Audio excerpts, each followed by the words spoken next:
Bueno, pues la imagen de Pilato yo creo que en este misterio es quizá una de las figuras, por no decir la más importante, porque evidentemente el protagonista siempre y siempre será la figura de Jesús, pero Pilato aquí tiene un protagonismo básico, ¿no?, para entender el momento que estamos representando. Si no tuviera ninguna figura alrededor, lo que está representando es la presentación de Jesús al pueblo.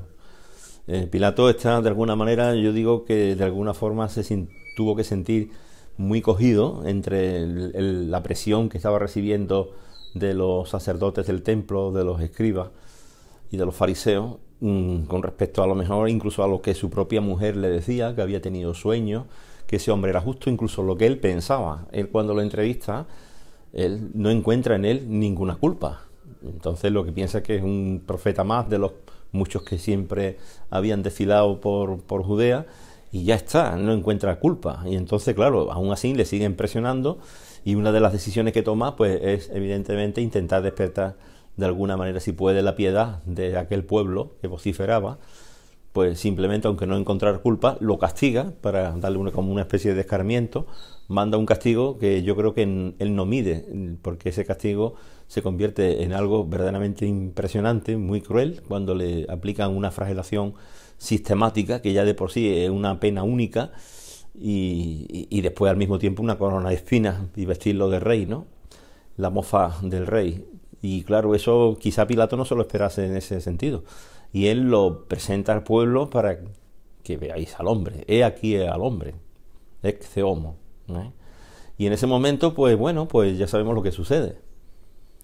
No le sale bien porque la gente sigue vociferando, crucifícale, crucifícale, crucifícale, y en ese momento pues Pilato está, pues, con el rostro que vemos ahí, es un rostro de angustia, un poco de rabia también, siente rabia hacia ese pueblo, un pueblo cruel que quiere castigar a un inocente, y que él incluso ya llega el momento posteriormente, ofrece la posibilidad de liberar a Barrabás, que no es el momento que nosotros narramos. Y hay que comprender el momento en el que está él viviendo. Él está viendo la figura de un justo maltratado.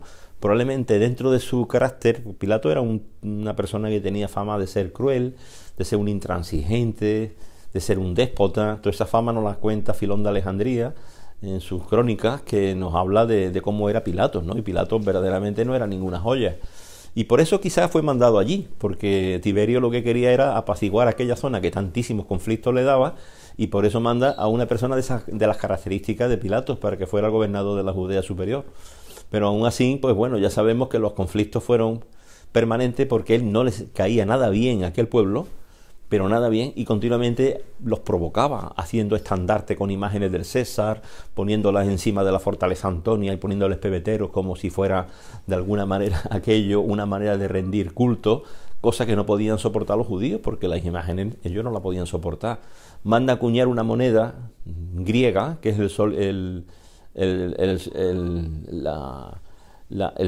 que lleva el báculo del astrólogo, el lectón. El famoso lectón era una moneda de curso legal que manda acuñar Pilato en el año 26. ¿Y por qué es el lectón, que es una acuñación de moneda griega? Porque tiene un símbolo pagano, y le obliga al pueblo judío y al pueblo de Jerusalén a que llevaran en el bolsillo de alguna manera como moneda un símbolo pagano, el símbolo del astrólogo. Entonces eso era verdaderamente otra provocación. Así era Pilato, ¿no? Y el momento que vemos en él es ese momento de un poco de rabia, de repulsa contra ese pueblo cruel, que aún así no se apiada de esta persona, que se está viendo humillada, que se está viendo maltratada, que no ha manifestado ninguna, no ha gritado, no ha chillado, no se ha quejado, no se ha resistido, ha sido manso. Encima le ha hablado de la verdad. Le ha hablado de que su reino no es de este mundo, que él es rey, pero que su reino no es de este mundo, y que él ha venido a este mundo para dar testimonio de la verdad. Y Pilato le dice, ¿y qué es la verdad? O sea que Pilato todo eso lo tiene en la cabeza en ese momento, y el rostro que vemos es un rostro que obedece a ese patrón, ¿no? Entonces lo que representamos, él elevado sobre un estrado, el dedo se está señalando a Jesús. Ese dedo que señala a Jesús, que evidentemente es el paso ya, se puede decir casi definitivo, para señalar la condena a muerte, y al mismo tiempo a partir de ahí todo lo que sabemos que sucede. Pilato fue un personaje necesario para la pasión de Cristo. Judas fue un personaje necesario para la pasión de Cristo. Y yo creo que cumplieron con su destino. estaban predestinados a que eso sucediera. Si hubiera habido otro gobernador diferente a Pilato en Palestina, ¿qué habría sucedido?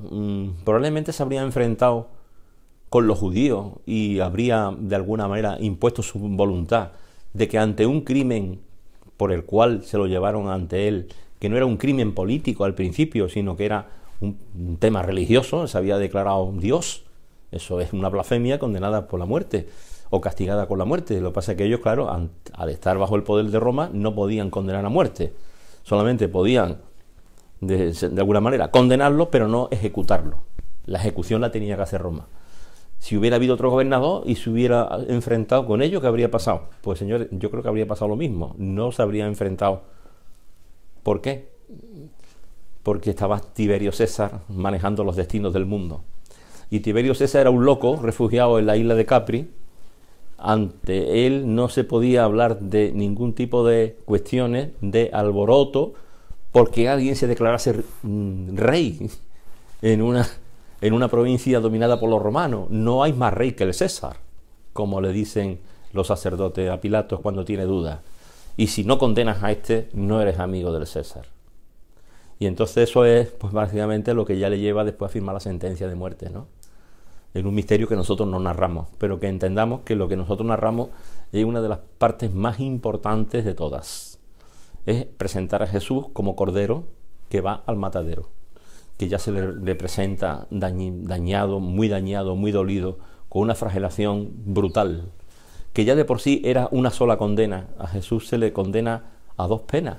Eso es una irregularidad jurídica del libro, porque se le condena a flagelación y a su vez, no contento con eso, después se le condena a otra pena, que es la crucifixión.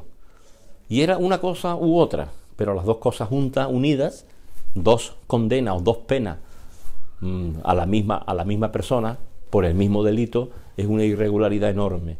Pilato tenía una carta bajo su guardada de alguna manera para darle una bofetada sin mano a los escribas y a los fariseos y a todos los sacerdotes del templo, cuando manda que se ponga un rótulo encima de la cruz que diga: este es el rey de los judíos, que van a protestarle inmediatamente cuando lo leen. No, eso no se puede poner ahí. Usted tiene que mandar que eso se quite, porque eso es una ofensa. Se debe de poner que él dice que es el rey de los judíos. Y entonces Pilato fue cuando dice la palabra que ya muchas veces hemos usado todo, cuando una cosa la creemos que es inamovible porque está escrita. Lo escrito, escrito está. Bueno, pues después, como suele suceder en todo elemento compositivo, no es ahí como se puede decir una prelación, ¿no? Está la figura principal, que lógicamente tiene que ser Jesús, en ese momento tan tremendo de su pasión. Pilato, porque es fundamental para que todo suceda, porque es el que lo condena, y al mismo tiempo tiene que haber una representación de la guardia romana, es decir, de los que lo custodian, de los que tienen la obligación después de que se ejecute, porque Pilato manda que se ejecute aquello. Su sentencia tiene que ser cumplida.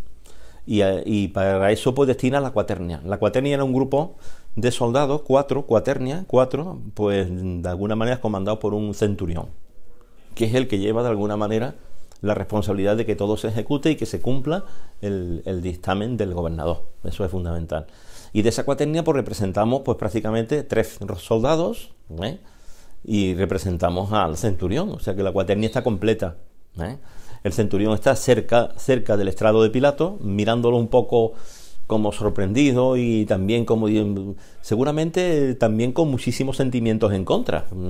Longino fue el primer creyente, hay que reconocerlo, que cuando llega el momento de la muerte de Jesús y ve lo que sucede, dice, verdaderamente este era el Hijo de Dios.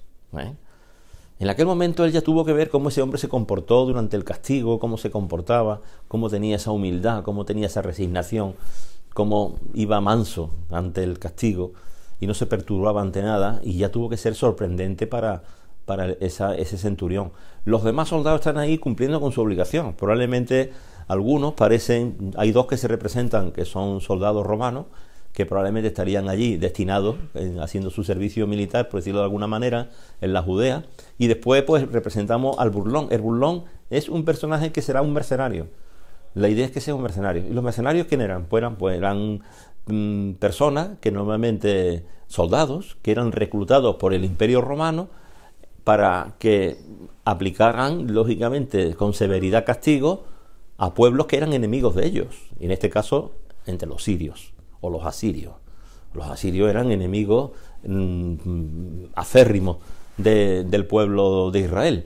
Entonces, qué mejor que reclutar a soldados asirios para que estén de alguna manera haciendo misiones de control a los judíos, porque sabemos que van a ser absolutamente crueles con ellos, porque son enemigos, ¿eh? Y entonces el burlón representa a esos enemigos del pueblo de Israel. Y ese enemigo del pueblo de Israel pues va vestido de soldado, romano, pero tiene algunas características que no serían muy propias de los romanos. Lleva como una perilla, eso lo sitúa muy bien dentro de este pueblo que queremos representar, y es el que está burlándose de él, porque evidentemente sí que es cierto que se lo toma todo a chufa, está viendo que, bueno, pues sí, le divierte el sufrimiento de los demás, y le divierte el sufrimiento de aquel hombre, ¿no? Y entonces a él le toca llevar la cuerda que lo está amarrando, que le amarra las manos, y se gira y lo mira con una cara de sátiro, una cierta sonrisa irónica, y se ve pues bueno que hay pues un corazón negro, un alma oscura que no ve en aquella persona hundida, no le despierta ningún tipo de piedad, mientras que a Longino probablemente sí le despierta piedad desde el primer momento, y los otros soldados están enfrascados en una discusión, porque tienen como los flagrum, los llevan todavía en las manos, y uno mira al otro, y bueno, y en ese momento están pendientes de lo que está diciendo Pilato. Pilato en ese momento lo que dice es aquí al hombre, ¿no? Y se podía haber esperado una reacción por parte de aquel pueblo que clamaba, y la reacción de aquel pueblo que clamaba fue mucho más violenta de lo que se podía esperar ante la estrategia de Pilato por castigarlo y ver que si de esa manera podía evitar que siguieran siendo tan dramáticos en cuanto a lo que le pedían la condena a muerte sí o sí, de cualquier manera, fuera justo o no, daba exactamente lo mismo, ¿no?